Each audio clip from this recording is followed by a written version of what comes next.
Welcome back to another episode of the Bleav in Tigers podcast. I'm your host, RJ Schafer. Today I'm joined by Shane. You may know him as, the man in the Michigan hat, at Michigan Hats on X. How are you doing today? I'm doing great, man. Yeah, I'll apologize in advance if my audio quality is not great or if might be having some Wi-Fi issues throughout. But yeah, doing great. I appreciate the invite. Yeah, I mean, we love guests coming on the podcast. We had Connor Marecki the last episode. Um, just love Hmm. talking ball with whoever we can. And the first thing I kind of want to get into is this game today was kind of hyped up as, a big pitching battle. I mean, you have the NL Cy Young frontrunner and you have the AL Cy Young frontrunner. And it kind of looked like it was going to be one of those games. Like, is Skubal really going to go deep into a game? How deep are we going to get into the Phillies bullpen? And then it kind of fell apart. But I still think it lived up to the expectations. I just kind of wanted to get your thoughts on, do you think this game lived up to the insane hype that it had? Because Skubal is probably one of the best pitchers, if not the best pitcher right now in baseball, and Ranger Suarez is up there too. Yeah, I thought it absolutely did. I love games like this, and it's easier to say after you win it, right? Yeah. But games where both pitchers play really well, but you leave the game knowing which guy was better and who won the duel. Um, So yeah, I thought it was really good. Skubal kind of couple rough starts by his standards lately, but huge bounce back today against a really good lineup. So what he did obviously is much more impressive than what their guy did against us, just based on strength of the lineup. But yeah, I thought it was a great game, and yeah, just masterful stuff by Skubal. Like it's impossible to overstate how good he is when he's on. Yeah, and the Bally Sports Detroit had a stat today that kind of was crazy to me. Ranger Suarez has been one of the best pitchers in baseball, and that's undeniable. This is this is the most Ranger Suarez has allowed in a single inning since 2023 versus Washington. And that's crazy to I me did not know that. because that's crazy to me because this offense has been less than stellar this year, and being able to do that Yeah. versus a big pitcher is something that has not happened all year. Yeah, for sure. And it's funny though, like this Tigers offense has not been great, but that's kind of been how we do score when we score more than one run Yeah. is a bunch of runs in one inning. So um yeah, impressive, by the whole team today for sure. I think Scubal's the main point of emphasis for me, but um offense scoring more than one run was huge, especially with that Harper home run late. Like just really glad we weren't only up one run. So, yeah. Yeah, and it's kind of been like that for a lot of games. Not necessarily when Skubal is pitching, because I kind of feel like Skubal gets the most run support, and there probably is a stat to back that up. I just don't have it. But Skubal looked completely ridiculous today. Like all of his stuff, and he didn't even have rough games per se. Like you said in your post game, it was kind of just rough innings. Like he never really gets beat up to a certain extent, and today he was insane. Everything was there. Um, he hit 101 again to Kyle Schwarber after he got Mhm. a Schwarber got a call that Skubal didn't really like. Threw it in the same exact spot and got him a swing. Yeah. He looked like this is probably the best Skubal has looked all season, and I know I say that pretty much every single time he has a start, but there's just new highs every single time Skubal is pitching, and it's just amazing to watch because we haven't seen this level of dominance from a Tigers pitcher in a very long time. I mean, yeah, since Verlander, right? And Yeah. everybody, people, at first, when people say stuff like that, it's kind of like, okay, you can't compare anyone to Verlander, but just, the must see TV thing and just the dominance, just, you know, yeah, it's incredible. So, yeah, we've had lots of good pitchers, but yeah, he's on a different level right now for sure. Yeah, and it's kind of being entertained in like the Tigers Twitter, Tigers media right now, where Tarik Skubal could be traded. I still don't think that is reasonable because you have 2 more years of team control, and I do think in 2 years this team could be a lot better than they are right now. But Skubal is, this season at least, is probably one of the, I mean, best pitchers on the mound to ever play Comerica.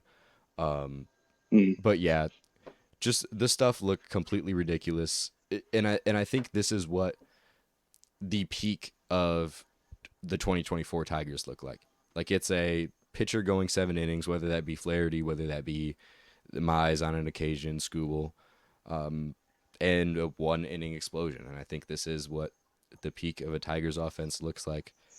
And I guess getting into that, um, this wasn't a perfect game by any means. And especially early, I was getting very worried because Gio Urshela, who has been probably one of the better defensive players, especially at third, anybody on yep. that side of the infield, really, he made a throwing error, and it just kind of seemed like he didn't care. And then the next play, you have Juancio Perez.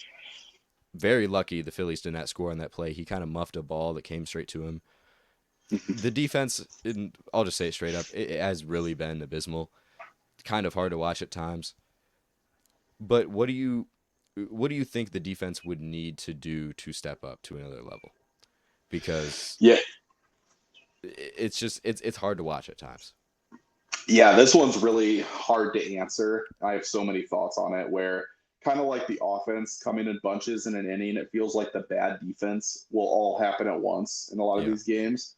And okay, is it effort? Is it just youth? Is it that AJ Hinch loves positional versatility, so he's playing a lot of guys in spots where, you know, maybe they're not like a perfect, you know, first baseman or third baseman. They're just kind of more of a utility guy, so it leads to that more often.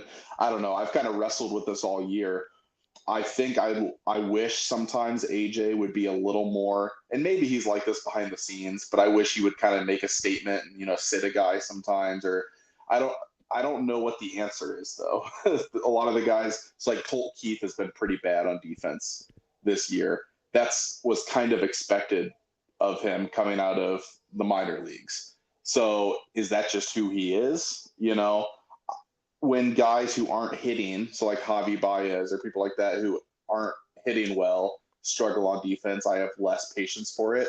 Um, but yeah, I don't know what the answer is, other than, you know, some guys maybe eventually kind of being phased out and you make replacements on the roster. But personally, the biggest problem for me is if your defense is bad and you're not hitting very well, because the way this team's built is to win close games with good pitching.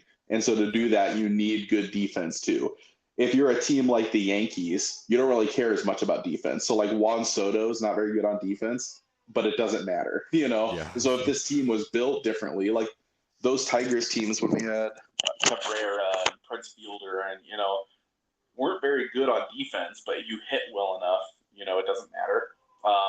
So yeah, for the 2024 Tigers though, it's just a luxury you don't have to be able to afford bad defense. Um, so yeah, I don't know what the fix is. I think it's just something, you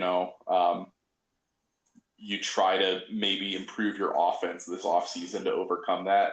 Because some of these guys, like Henry Malloy, Colt Keith, Kerry Carpenter, like if you look at this lineup and think about who are the core guys who are going to be here long term, a lot of them aren't very good on defense. So, yeah, I think that might just be something we have to deal with at some level, unfortunately. But Yeah, and Scott Harris did mention when he was on the podcast with Jason Benetti and Dan Dickerson that the main goal of the Tigers right now, or one of the main goals, is to get fielding, especially in the outfield.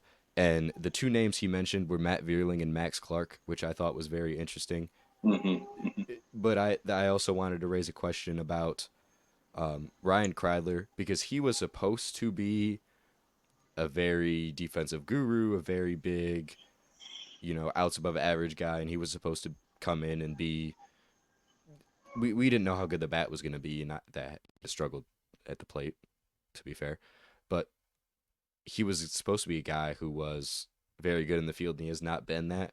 So I'm wondering, where can you even look for replacements? Because I don't know if you can, because Kreidler was supposed to be the Javi Baez replacement. He was supposed to be a below average bat who can field, and maybe there is no replacement, and maybe we have to wait a year in free agency and find a guy who's utility Don Kelly type.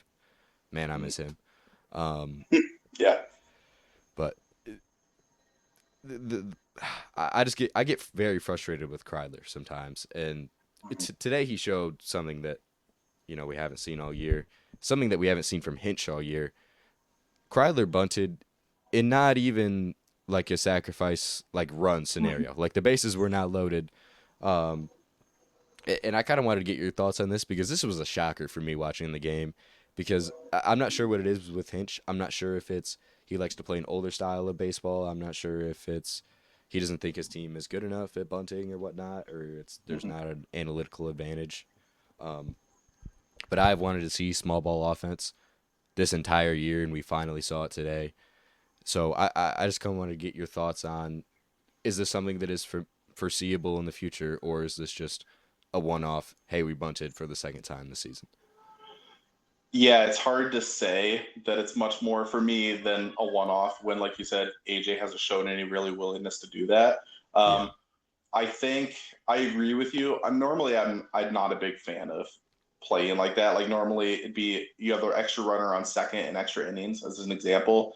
Normally I would rather just swing 3 times, but that's assuming you have guys you trust to swing the bat, So yeah, I think a lot of that is just the roster you have. Maybe you should lean more on small ball, and especially when you have guys like Perez, more recently coming up with speed on the bases, and yeah. So I don't know if it's just you know not trusting them to be able to lay down a good bunt, or if he just doesn't trust the analytics of doing it. So I don't know. That's a good question, and I think AJ. Um, there's certain things that feels like are pretty set in stone from him. Like I think he's managed long enough and he has enough of an identity with how he calls a game. Not that he won't be willing to make adjustments, but I don't know. I just think there's certain things about him that he's kind of maybe more set in his ways. So yeah, I don't anticipate seeing a ton of this moving forward. At least not any more than we're seeing right now. But if you're talking about whether we should or not, that's a different conversation. And I could see that with the way the roster is constructed. Like you think of that Royals team that won the World Series. Um, yeah, there's several teams that are a prime example of really good pitching and then just do enough with small ball offense. So that could be interesting. Yeah. yeah. And I guess there's no like we can't have a definitive answer right now. Like Hinch isn't going to go out and say, "Oh, we're gonna bunt 5 times a game." It and frankly, I agree with what you said. I'm not a huge fan of small ball offense, but I do think it is very useful at times, especially when you have guys that are hitting under 200, but have a decent sprint speed, and maybe they can get a bunt here. And well, in Kreidler, should probably mention this too. When Aaron Anthony Dominguez came back in the game, Kreidler got on to first and then stole second and third, and it kind of seemed like he was paying absolutely no mind to Ryan Kreidler on the base pass. And that's another thing I want to see. Like the aggressiveness out of this Tigers team today was kind of unrivaled. And again, this brings us to our next point. This was, I don't even know if I want to say great, but great for a Tigers offense day because, I mean, you have seen like the past 2 weeks, we either score 13 runs or we score zero. And this was one of the in between games. Ibanez has smashed lefties again like he has all season. Greene had a triple down the line, moved faster than he has all season. And then Matt Vierling in clutch time didn't ground into a double play. I just, and this is a question I raised to Connor Marecki as well. I don't know if this is what the peak of the offense like it looks like. Like I don't know if this should I be happy with this because we won the game? Should I be expecting more because we only got 4 runs? 4 runs, granted, is a lot, but I just don't know what to expect out of this offense. But for a team who in the past 2 weeks has very much struggled and only had 2 games where they really haven't, this is a game where I can say I think this is where the offense looks great. But I kind of wanted to ask that question to you. Is this what a great Tigers offense looks like? Is this what we should look forward to in the future, or is this just something to build on? Yeah, I think this is probably the most impressive the offense has looked in a long time, even more than those 11 run kind of games because of the pitcher you did it against. So 4 runs against Suarez is a bigger accomplishment than 11 against, whoever the White Sox are throwing out there. So yeah, I think the ceiling of this offense, this is kind of the best the current offense as constructed, like we could reasonably expect. But there's a few spots that you wonder if we could see more from, right? So we're going to talk a little bit, I think, later about some of these guys, but there's a couple guys in AAA right now who are on the team to start the year. And if they come back and contribute, if Kerry Carpenter comes back from injury and contributes, could there be some guys there who raise the ceiling of the offense? And I don't know if it's drastically, like it might not be enough. This 2024 Tigers team is never going to be a top 10 offense in baseball. There's just no way that could happen. But could you go from being, a bottom 5 offense to, just a little bit below average, and with really good pitching, that'd be good enough. And so, yeah, I think there's a few guys who will be probably back in the lineup, by, late summer, who could improve your offense a little more than what we saw today, even. So yeah, I don't know. There's other guys like Henry Malloy too, who, he shows some signs, but right now he's not playing super well. If he starts to figure it out, if Colt Keith continues to play well like he's been lately, I think there's still a lot of room for the offense as currently constructed with these players to continue to grow. But I just don't know how much of it's realistic for this year, But yeah, a game like today, if anything, I look at it and say that was a really good offensive game, even without Carpenter and all that, So we'll see. I think it's something you could build on for sure. Yeah, and one thing I kind of wanted to point out is this kind of felt like what other teams were doing to us, where it felt like every at bat, every pitch had a purpose. And that is something that I felt like has been missing for a long time. Like it's just guys, you know, absent-mindedly swinging, trying to get on base in situations where you should be swinging for the fences and whatnot. But you brought up Malloy, who, you know, I kind of want to talk about for a little bit. And I had some posts on, Twitter that I made about this. And the Lions Super Bowl page, I'm not sure if our listeners are familiar with this, but I had a conversation with him, and I was kind of under the assumption that it's taking too long, but I'm quoting him right here. He said, "I'm not worried. Normal is hard to gauge, and every guy will take a different amount of time. The only thing I'd like to see is for him to stop check swinging so often."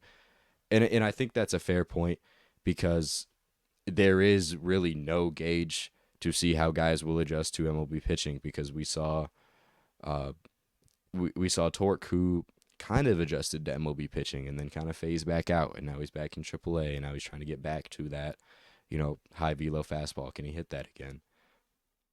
I just kind of wanted to raise the question: Is he going to be MLB ready soon? And a lot of this we don't know, but do you think we should send him down to AAA? Like, what do you think the situation is with Malloy? Because it's kind of been a slow development, and you don't want to push a guy like Malloy, who is a highly touted prospect.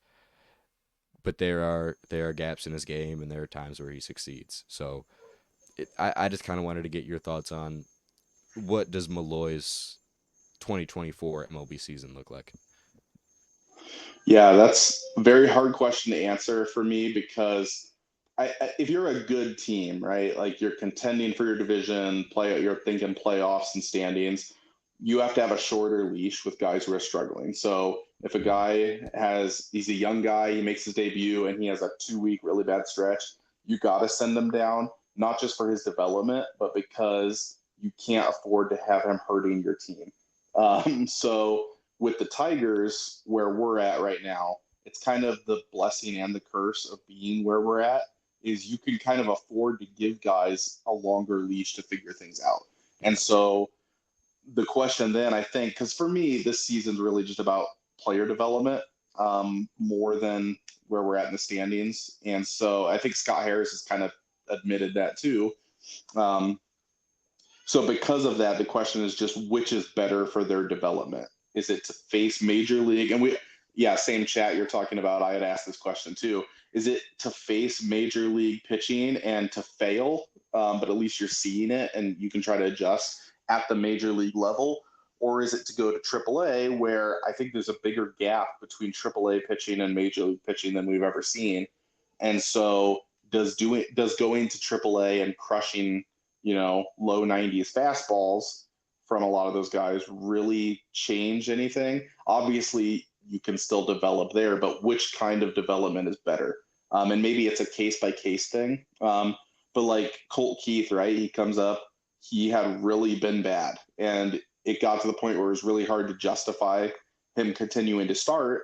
And I'm not saying he's figured it all out, but some things kind of started to look different. And some things maybe were clicking, the timing got a little better. Is that because we just stuck with him and we gave him the opportunity? Would he have done the same thing if we sent him to Toledo and then called him up? Um, Parker Meadows is another guy where it's like I have pretty high hopes for him going into this season. Very clear hole in his swing, elevated outside pitches. That's probably when you have a very specific thing like that that's a problem, and that's what everybody starts throwing to you. That kind of makes sense to go to AAA and work on that specifically. But I don't know. I don't know if there's a right answer, and that's why obviously player development's so hard because it's not just a cut and dry. If these are your numbers, you go to this level. I think a lot of it depends on what that looks like. But like Henry Malloy, what's promising, even though his strikeouts look pretty ugly when he does strike out. When he's hitting the ball, he's pulling the ball, and he's squaring it up, making pretty good contact. It's not like his hits are all ground balls through the infield. So a lot of it, I think, is just how you look maybe doing it. So yeah, really good question. I don't know if it's going to be beneficial to him to send him down at some point. But the benefit is, like, we've got plenty of at-bats while Carpenter's out, especially, to just see what he's got. So, yeah, good question, especially with a couple guys in AAA who might be coming back up at some point. Yeah.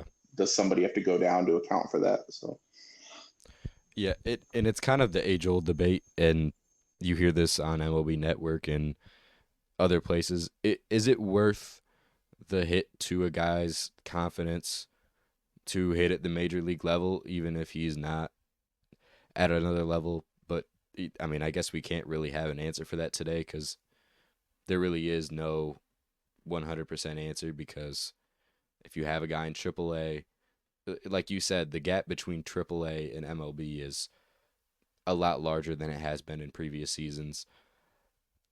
So I guess there is no distinct answer, um, like there is with most things. And I think a lot of fans do dog on Scott Harris, but there's a lot of things that are just in limbo right now because you're a team that's a fringe playoff team and you win some games you probably shouldn't win.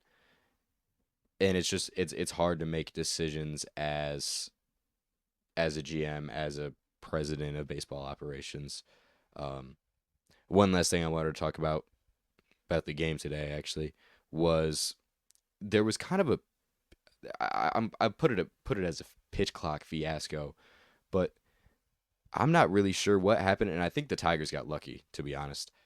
Schwarber was up to bat, and Miller, was the first person that we went to in the bullpen, which I guess was the right decision. My thought was Skubal was going to go seven and a third, 7 2/3, and then you go Foley for the rest of the game. But I wasn't mad with Miller. But when when the Phillies came up to bat and it was Kyle Schwarber's turn to bat, he had kept calling time to the umpire, and there was really no idea on what was happening. And then Bally Sports Detroit caught that one of the pitch clocks at the batter's eye, and the right side of the batter's eye, was just not working. Like, it would just pause randomly and would flicker and would do other random things. Yeah. And maybe this is a conversation I shouldn't have, but if that doesn't happen, Kyle Schwarber might get on base. Kyle Schwarber might hit a homer, do other things that he does a lot. I just think, frankly, that the Tigers got very lucky because that doesn't always mess up a hitter's tempo or a pitcher's tempo, but that will always mess up a hitter's tempo. Like that's just not something that can happen. And I wonder if they're gonna add a rule or something to combat this. I just kind of want your like quick thoughts. Like, do you think we got lucky? Do you think it was just something that happens? Because this is something we haven't seen in the pitch clock era, so I don't know if this is something we should expect.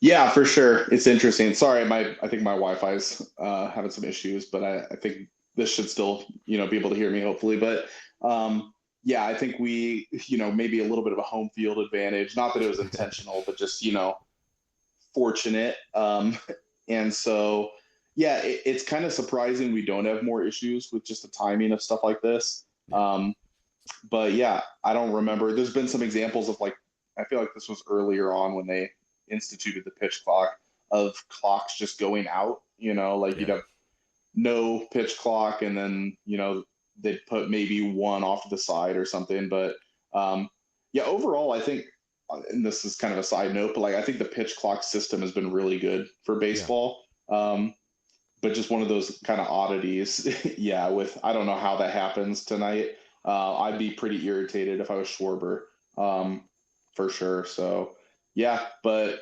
maybe maybe we needed a little bit of a break. So yeah, we'll take it. Yeah. Well, and then that kind of you kind of get into the conversation of how digital should baseball go, because if this is something that can happen with the pitch clock, like how is ABS going to look? Um, but again, that's a conversation for the future. I just want to add, a couple quick um, transaction notes, I guess. Mason Englert got sent down earlier today, and Easton Lucas got called up to the MLB. And I kind of wanted to call this a lose lose situation because Easton Lucas, he's been decent in AAA, but the numbers at the major league level are jarring. Like this year for Oakland, 3.2 innings deep, which isn't a lot. But the whip is at 3, and the ERA is 14.73. His career ERA is 10.45 with a whip of 2.4. Um, and it's just kind of worrying because in Englert is a guy I feel like I do enjoy him more out of the pen than Joey Wentz, but they're both guys who I don't think right now are major league level or need some other things to boost themselves up. But I kind of look at this as a lose lose kind of for both teams. Um, I kind of wanted to get your thoughts on, is Mason Englert a major league pitcher? Is Easton Lucas a major league pitcher? Um, it just kind of seems like these are two guys who really should not be on a major league roster right now. Yeah, I think I don't know. This is kind of a nothing move, in my opinion. Yeah, I do think Mason Englert is not a major league level pitcher. No offense to him personally. But yeah, I think we know what he is, and will be in AAA. I think that's kind of just where he'll be. I don't think Easton Lucas is some star player either, obviously. But is there at least is there something that Fetter and Hinch identified that might be worth a look? So yeah, um, kind of you could have said the same thing maybe about Flaherty. I think if anybody can get anything out of a guy who's been really bad, I would probably trust Fetter to do that more than anyone. And so I don't think this is like a league shaking move or anything. But I'm okay with it. You're not losing much, I don't think, by demoting Engler. And if you just plug Lucas into that same role and he kind of does the same thing for a couple days, you just pull the plug and replace him too. So yeah, it's maybe worth a look. Yeah, and I think it's more of an experiment than anything. Like I don't think this is a long-term move or a move that's going to put Lucas at the front end, high leverage part of the bullpen. Like that's just not something that's going to happen. But another guy, I guess, in Toledo, I wanted to talk about. Torque got sent down earlier in the season. If you're a Tigers fan and you didn't know that, I'm sorry to break the news to you. But he's kind of been an average hitter at AAA, really. And today, granted, this game is not over. Toledo is still playing. It's in the fifth inning right now, I believe. Torque is 3 for 4 right now, 2 homers, one off of a high velocity fastball, which is what we were kind of struggling to see at the major league level. So maybe this is telling. But I kind of wanted to raise the question: Is this the time for Torque to come back? Because it seems like every time we hear about Torque in AAA, he's doing something: home run, double, hits off of high velocity, which we haven't seen the entire season. We kind of wanted to see at the AAA level. Or is this something that's not that telling? Because he has struggled against major league hitting, and that's no secret. But I think being able to hit 2 home runs in a game is kind of telling of where his future could be this season. Yeah, I'm very hopeful still that I think a big reason why this offense has struggled so much is because we were really counting on guys like Torque and Parker Meadows, and it just hasn't worked yet this year. So this team is better if Torkelson is playing well and he's here. So obviously, I Yeah. hope that works. When he went to Toledo, and I think it was time, to send him down to work on some stuff. He was right away contributing, crushing the ball. Then he kind of hit a slow stretch, and then now he's contributing. Obviously tonight, I think probably what that timeline looks like. I can't really speak as much to what his development is looking like, but to me, what makes sense on the Tigers is at the trade deadline Mark Canna, being on a short-term deal, who's been playing a lot of first base. Maybe if you try to package him with like your Carson Kelly or somebody and make, some changes at the major league level, if you did move Mark Canna, that might kind of make sense. It's like that's the time to bring Torque back up and just give him another shot. Um, I don't know if that makes the most sense with his development, but as I'm looking at the Tigers, that's kind of what I think might make the most sense. Um, so yeah, if he's able to figure it out and at least forget at this point that he was the first overall pick and all that, like all that aside, if he can come up and be an above average major league hitter to play first base for us, even that would just be huge at this point. Um, so yeah, I hope he figures it out. And like we talked about development, maybe that's what it took. Is just this is his second time. I think his rookie season, he went down to AAA for a stretch and came back up. Maybe that'll be huge for his development. We'll see, but yeah, he'll be back up sometime this year, like for Yeah. sure.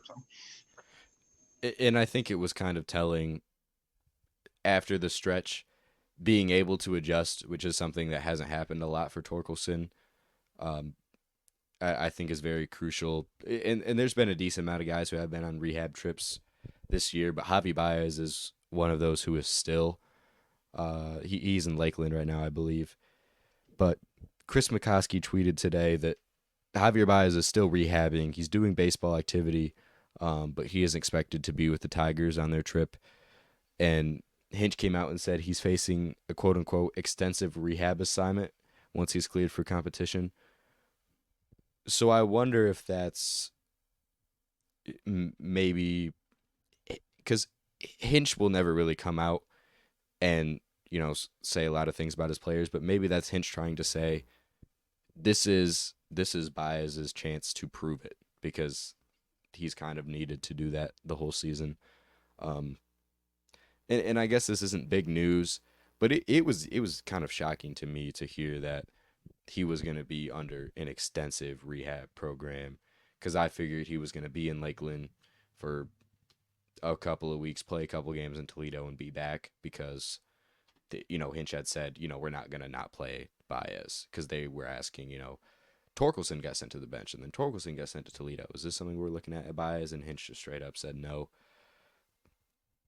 I just kind of want your thoughts. What do you want to see out of Baez? Like, do you want to see a long rehab mission, or do you want to see him back in the major leagues as soon as possible?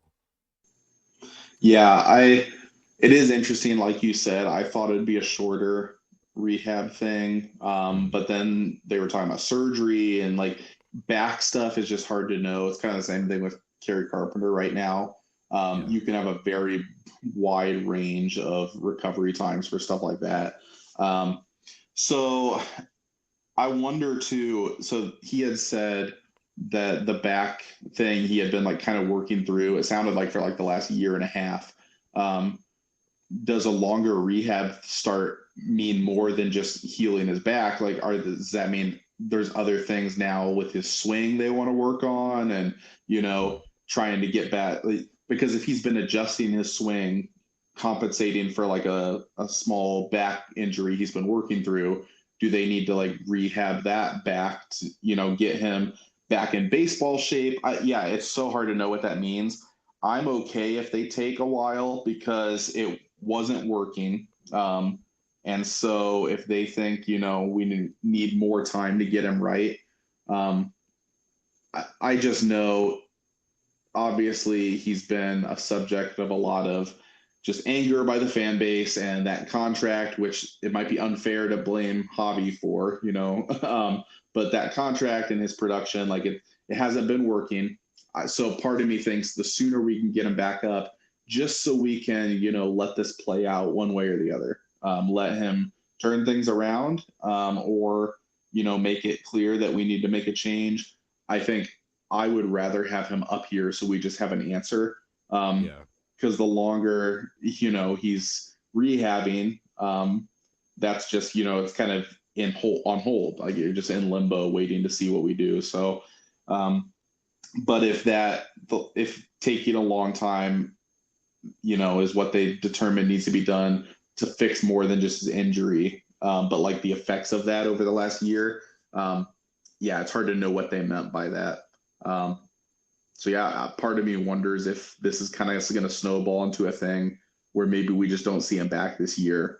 Um, so yeah, we'll see how that plays out. Yeah, and he's a guy I really want to see succeed because he has been great at the major league level. Like we talk about Torkelson, he has never really been. He has been an above average hitter at times, but he's never been like a superstar. Um, and Baez is a guy that could be that for the Tigers down the road, but maybe this is something that he has been dealing with for a very long time and we just didn't know about. Um, but I mean, that's all we have for you today. You can feel free to go follow Shane on Twitter. He does Tigers post game recaps. I was on his Twitter. It's at Michigan Hats, and you'll see it. So Shane, the man in the Michigan hats, right there on the screen. Anybody watching this on YouTube, you know, feel free to subscribe, give a like, but most importantly, leave a comment, leave a review, tell us how we're doing. We like hearing your input as much as we like seeing the numbers or whatever. That probably matters more. Um, but that's all we have for you. Thank you, Shane, for coming on the podcast today. Had a great time. Um, and I think that'll be it. Appreciate you, man. Yeah, thanks for the invite. Sorry for the Wi-Fi issues I had. Yeah, we can do it again another time if you want. But yeah, try to have a better setup next time. But yeah, thanks for the invite. Really like your show, and just the chance to talk Tigers is always fun. So thank you. Yep, and we are on Apple Podcasts. We are on Spotify. Feel free wherever you listen to subscribe, follow, whatever you need to do. But this was your latest episode of Bleav in Tigers. See ya.